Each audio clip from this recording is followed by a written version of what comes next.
Ce qui est capital dans un plan, c'est de respecter les cotes totales. Ce que je vous propose, c'est de dessiner un rectangle à ces cotes-là, justement. Un petit peu de maçonnerie, il s'agit d'un agencement d'angle. La maçonnerie a tout son sens ici, hein, elle est importante. 100 mm de débordement, donc là on va taper 1260, et puis là 705 pour le retour. Ensuite, on a les 20 mm de côté supplémentaire que l'on peut tout de suite tracer. 20 mm par extension, et puis un point repéré. Il faudra de la surdimension, notons au minimum 10 mm pour le tablettage. Et puis ensuite, on nous dit qu'on a des caisses de 550. Alors, ces caisses, il faudra de toute manière les coter un jour. On peut tirer des codes comme ça, en cliquant, en orientant, en tapant 550. Alors, ça nous fait quelques repères qui pourront rester. Et puis, on regarde ce qu'on a. Ok, là j'ai 40 mm. Pour la dilate, on peut tout de suite indiquer peut-être 50 mm pour la surdimension. Et puis là, on a déjà une bonne répartition. À partir de là, tous les coups sont permis. Est-ce qu'on commence par les caisses? Est-ce qu'on commence par les faces? Peut-être qu'il est plus simple de commencer par les faces, étant donné qu'on a cette extrémité du rectangle qui est ici.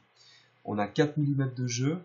Là aussi, c'était indiqué dans la donnée. Donc, à partir de ma cote, une extension de 2. Et puis là, je peux définir peut-être l'épaisseur, ou je peux peut-être... Ouais, je définis l'épaisseur, 20 mm. Et ensuite, je crée le jeu de 4 mm. Ensuite, même principe. Ou alors, une symétrie par la commande miroir. Là, je crée donc mon jeu de 4 mm. On est bon. Et puis là, j'ai 4 mm jusqu'à ma dilate. Impeccable.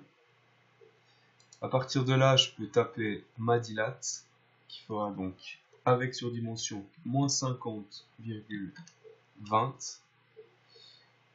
Et à partir de la dilate, on peut construire notre caisse. Alors, choisissez toujours le même système de fixation des dilates, au moins vous serez rodé.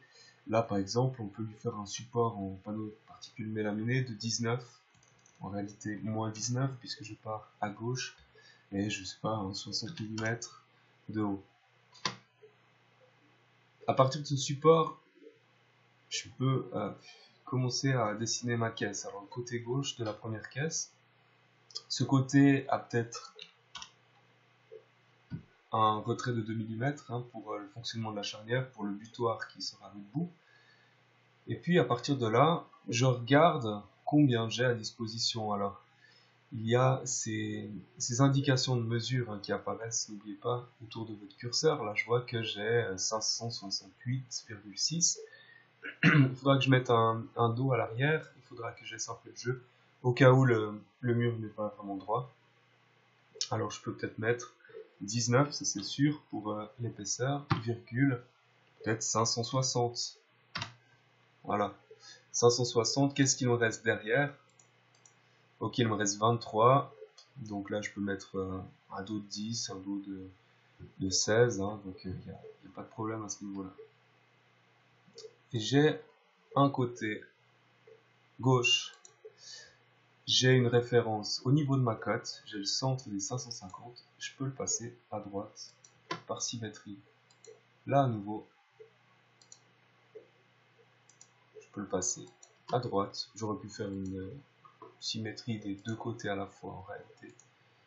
Et puis là enfin je peux placer mon côté droite de la caisse de droite. Ensuite de ça, un dos. Alors, est-ce que je mets un dos de 16? Mélaminé de 16, qu'est-ce qui me reste derrière exactement? 7 mm. On aura de quoi caler au cas où. Et puis un deuxième dos ici à droite. Là, la coupe en plan est pratiquement terminée. Il y a encore les tiroirs. Alors, les tiroirs, c'est toujours la même histoire. Des cotes à respecter.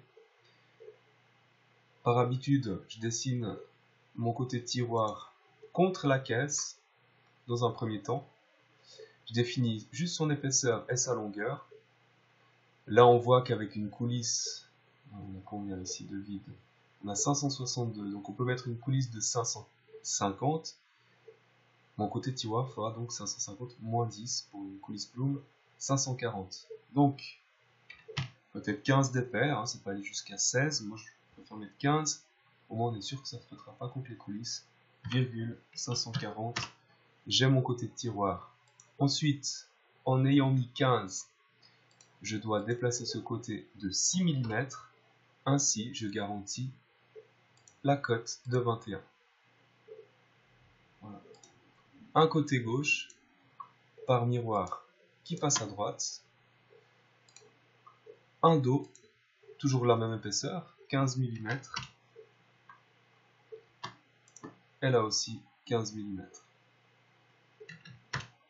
En réalité, ici, les 15 mm étaient imposés vu qu'on utilisait du multipli boulot de 15. Donc, effectivement, dans l'absolu, on peut aller jusqu'à 16. Là, la cote de 15 était imposée. Voilà la coupe en plomb qui est terminée.